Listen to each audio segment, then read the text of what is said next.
গঙ্গাসাগর অঞ্চলে কংক্রিট রাস্তা নির্মাণে দুর্নীতির অভিযোগ, ক্ষোভে কাজ বন্ধ করলেন স্থানীয়রা। 132 নম্বর সাগর বিধানসভা এলাকার গঙ্গাসাগর অঞ্চলের 135 নম্বর বুথে কংক্রিট রাস্তা নির্মাণকে ঘিরে উঠল দুর্নীতির অভিযোগ। স্থানীয় বাসিন্দাদের দাবি, প্রায় 2.5 কিলোমিটার দৈর্ঘ্য এই কংক্রিট রাস্তা নির্মাণের জন্য প্রায় 1,34,00,000 টাকা বরাদ্দ করা হয়েছে। কিন্তু এত বিপুল অর্থ বরাদ্দ থাকা সত্ত্বেও নিম্নমানের সামগ্রী ব্যবহার করে কাজ করা হয়েছে বলে অভিযোগ উঠেছে। স্থানীয়দের অভিযোগ, রাস্তা নির্মাণে নিম্নমানের বালি ও সিমেন্ট ব্যবহার করা হচ্ছে, ফলে কাজ শেষ হওয়ার আগেই বিভিন্ন জায়গায় ফাটল দেখা দিয়েছে। নতুন রাস্তার এই বহাল দশা দেখে ক্ষুব্ধ হয়ে ওঠেন এলাকাবাসী। তাদের আরও অভিযোগ, রাস্তা নির্মাণের সময় রাস্তার দুধারে খুঁটির পাইলান দেওয়া হয়নি, যার ফলে রাস্তার মজবুতি নষ্ট হয়েছে এবং দ্রুত ক্ষতিগ্রস্ত হচ্ছে। এই পরিস্থিতিতে ক্ষোভে ফেটে পড়েন স্থানীয় বাসিন্দারা। অন্যদিকে এই ঘটনাকে কেন্দ্র করে রাজনৈতিক চাপা উত্তেজনা শুরু হয়েছে। বিরোধী দলগুলি শাসক দলকে কটাক্ষ করে অভিযোগ তুলছেন যে উন্নয়নের নামে দুর্নীতি চলছে। তাদের দাবি, সাধারণ মানুষের ট্যাক্সের টাকা অপচয় করা হচ্ছে এবং নিম্নমানের কাজের মাধ্যমে প্রকল্প বাস্তবায়ন করা হচ্ছে। যদিও শাসক দলের পক্ষ থেকে এখনো পর্যন্ত তেমন কোনো প্রতিক্রিয়া পাওয়া যায়নি।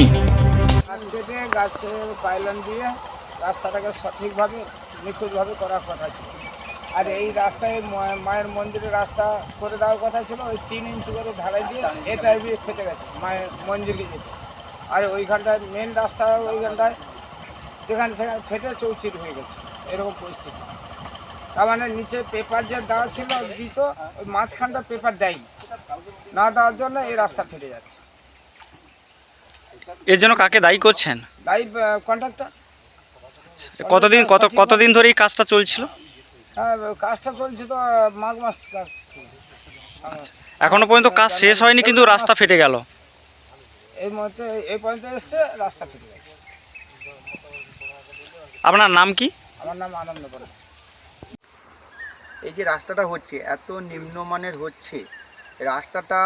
আজকের মাত্র কয়েকদিন হলো, যেদিনকার ঢালাই দেওয়া হয়েছে সেদিন থেকে রাস্তাটা মানে ফেটে যাচ্ছে। তাহলে যদি রাস্তা শুরু থেকে যদি ফেটে যায়, তাহলে এই রাস্তাটা কি পরিস্থিতি হবে? 1 বছর কিংবা 2 বছরের মধ্যে এই প্রথম দিন থেকে ফেটে যাচ্ছে। আমি প্রত্যেক জবে থেকে রাস্তাটা শুরু হয়েছে আমি প্রতিবাদ করি। আর এই বুথের যে মেম্বার আছে এবং যে বুথ সভাপতি আছে, এটা নিকৃষ্ট মানের চোর বলা যায়, যাকে আমি বলি সবসময় নিকৃষ্ট মানের।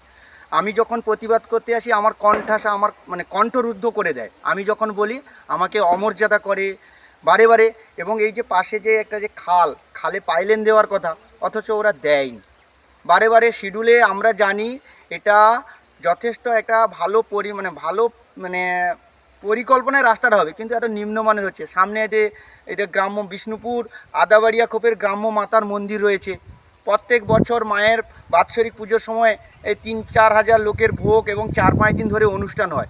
তাহলে এখানে যদি এত নিম্নমানের রাস্তা হয়, তাহলে কি পরিণতি হবে? তাই এখানকার যে বুথ সভাপতি হচ্ছে সম্মানীয় আনন্দবাবু, উনার সবসময় বলে কাজ তোমরা বার করতে পারো না, বিরোধী, তোমরা কাজ বন্ধ করে দাও। এরা কাজ বার করলো বলে এত পকেটে ঢুকায় আর এত নিম্নমানের কাজ করে, একটা লজ্জা। আর বড় ওই পঞ্চায়েত সমিতি একজন মাফিয়া আছে, একটা যেটা হচ্ছে শবনবাবু, সবচেয়ে তো বড় ডাকাত উনি, আমার গঙ্গাসাগরের সবচেয়ে বড় ডাকাত। সব তো লুটে পুটেই খাচ্ছে। এদেরকে প্রতিবাদ করা দরকার। এলাকাবাসী, আমি প্রতিবাদ করার পরেও যখন হয়নি, মায়ের মন্দিরের সামনে, মায়ের বিড়ম্বনা এটা বলা যেতে পারে, মায়ের মন্দিরের সামনে ফেটে গেছে, আর এলাকাবাসী এসেও সেদিন বন্ধ করে দিয়েছে। আপনার নাম কি? আমার নাম দেবাশিস কুমার মান্না, আমি জেলার। পথশ্রী প্রকল্পে 135 নম্বর বুথে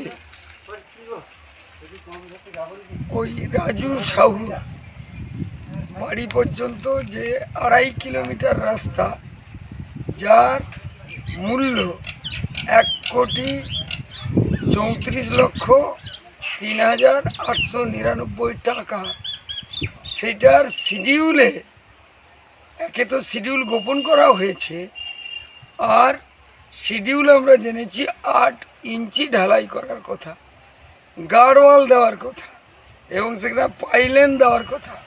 সেগুলো কিছু না দিয়ে 2.5 থেকে 3 ইঞ্চি ঢালাই করেছে। গ্রামবাসীগণ রাস্তা বন্ধ করে দিয়েছে, রাস্তা ফেটে গেছে মন্দিরের কাছে।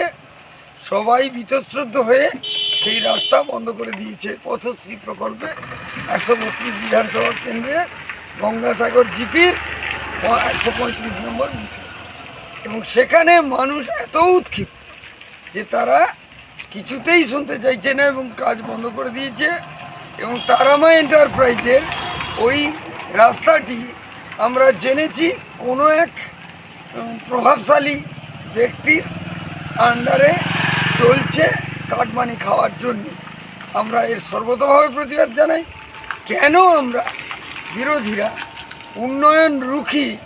সেই কারণে যে কাটমানি খেতে হলে যারা কনসার্ন বা যারা এন্টারপ্রাইজ তারা কোত্থেকে কাজগুলো করবে? বিল্ডার্সের তো টাকা দিতে হবে। তাহলে সেখানে যদি এখানে 50% টাকা গায়েব হয়, মাত্র 50 কেন 80,000 টাকা, 84 লাখ টাকা, সেখানে মাত্র 50-60 লাখ টাকার কাজ হচ্ছে। অথচ 1,34,03,899 টাকা পথশ্রী প্রকল্পে স্টিকার দেওয়া আছে এবং মাননীয়ার ছবি সহ। এখানে আমি ধিক্কার জানাই। এই উন্নয়নের মানে কিছুতেই উন্নয়ন নয়, এটা অধঃপতন, কাটমানি খাওয়ার ব্যবস্থা।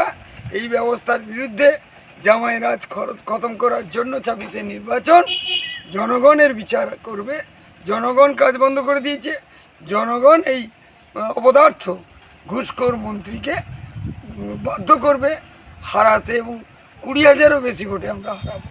এই কথা বলে আমি ডক্টর অনুপ কুমার দাস, 132 বিধানসভার স্টিয়ারিং কমিটির অন্যতম ব্যক্তিত্ব।